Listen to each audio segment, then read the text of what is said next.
There's no way that adorable girl who's totally only helped us would kill us. Say it ain't so. Oh, well, that was a good episode. I'd say we stop right here. Nothing bad can happen after this. So anyway, I'll catch you guys in the next one. It's like really not good. What the fuck are you doing?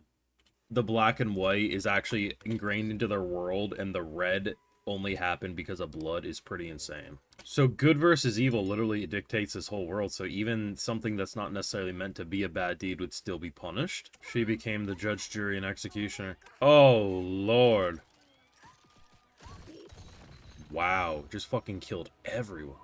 Yo, imagine if he got returned by death and his checkpoint was inside the book. That would be the most diabolical thing ever. After a certain level of importance, death equals importance, so if you died, your book would automatically get added, but if you were an important enough person in present day or in the past, still alive, maybe your book could also be added. I hate how much I distrust you with how trustful you seem right now. She had no idea she was talking mad shit about their culture right now. Is that why? Is that why she froze? Because when he said, don't kill me or my friends, it was like things were wiring in her brain. She was going a little crazy. But it was because she's considering the conflicting nature of like, I can agree to that. Unfortunately for you, if you break some of these other rules I have, I'll have to break this. So no matter what, a promise would have to be that's gotta suck, huh? Especially for how important they are. Because if we're fighting for our life and we're doing attacks and those attacks hit the tower, wouldn't that count as vandalizing it? Hey, that's all right. I mean, a nice field. Oh shit, but what if what if now we gotta fight something with that sword, bruh? I can appreciate that he didn't go for them young. Listen, of all the things we've seen in ReZero, we're no stranger to bloodshed and insanity. This is something different. This was unsettling in ways that I wasn't ready for. And I think by showing it so early into the tower, it's going to get far more unsettling for Subaru and friends. Surely. Now, of course, those are some of my highlights of the full live reaction. Want to catch the full one? Head on over to the Patreon, consider supporting. But we got to break this down because there is so much to dive into. First things first, this is the standout moment. And truly what made me unsettled. Because there's so many questions I have. How does a child randomly get chosen to have this power? But the fact that you go from having it literally within a day, someone terrified. Imagine growing up in a world that's black and white and the only color you see is blood when your father beheads someone that is deemed to be a criminal, someone who has broke the law. It's a very black and white good versus evil. The way they explained a child's psyche snapping with the broken mug was so brilliant because obviously if you grow up in a world where every time someone apparently does something bad, they get killed.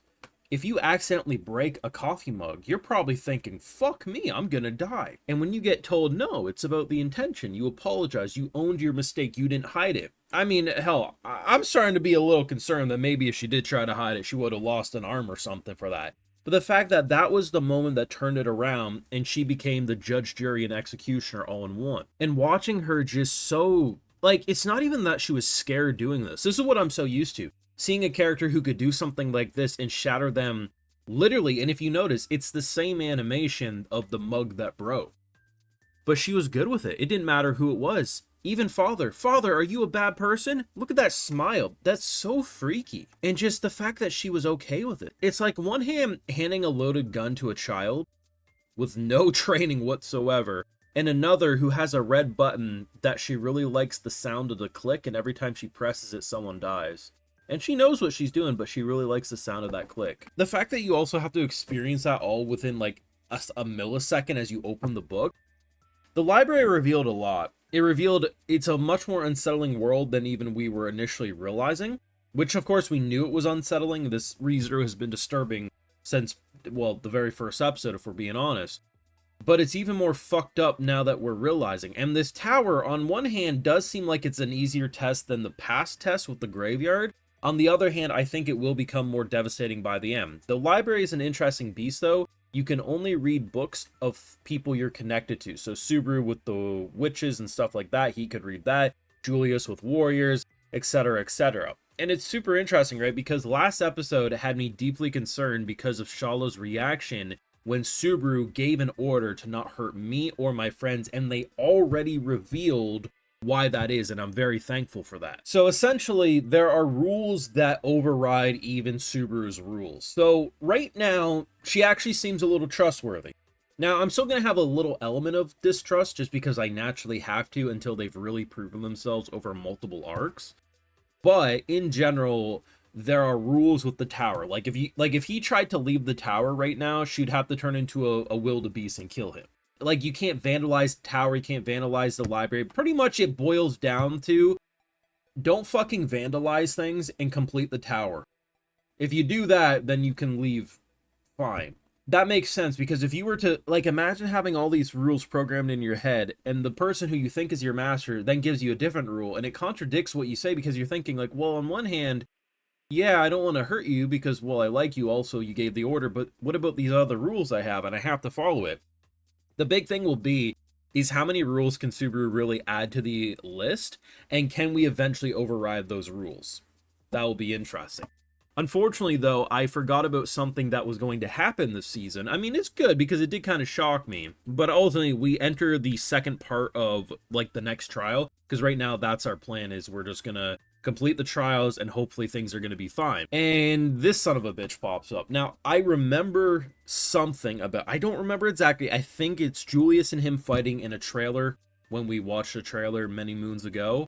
The dude's fucking hilarious, I'll give him that. Like, he's just drunken, he's hungover, he's like, why is the sun out? Who the fuck are you? Why am I... He's just a riot. Unfortunately, I think he's gonna fucking body us. Now, I don't know where the checkpoint would be.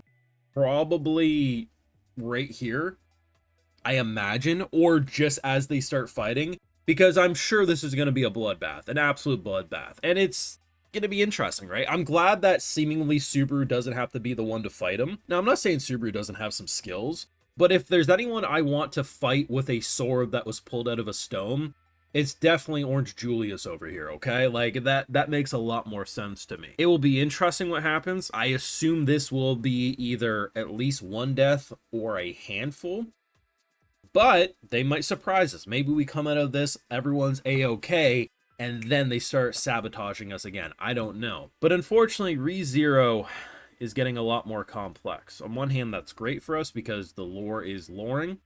This dude's got to be a fucking sword saint or something. You know, like, this dude is a fucking built different god of some sort.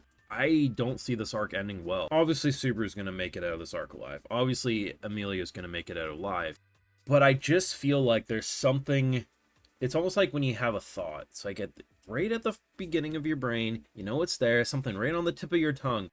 There's something bad that's going to happen, and we're going to get locked into a checkpoint. And I mean, if you can casually reveal that OG Pride was just a random-ass child who learned what good and evil was and intentions, like... Going up against someone like that, who, if you even have a slight hint of dishonesty, would have you shatter your existence. How the fuck are you realistically supposed to It's devastation central. It really is. ReZero has always been an unsettling show. Obviously, there's arcs and episodes that are less unsettling than others, but unfortunately for me, the more I'm learning about the authorities, the more I truly think there's no hope for them. And if there is, I'm not sure how they're going to solve it. Either this is going to be the bloodiest season of ReZero, or it's going to just simply remind us how bloody the show can be. And either way, it's not going to be a fun time for anyone involved, if we're being honest. Either way, that was a great episode. I'm loving how they ain't wasting time. They're saying, hey, you don't need an opening and ending for the most part. We're just going to give you damn good episodes, and damn good episodes are they delivering.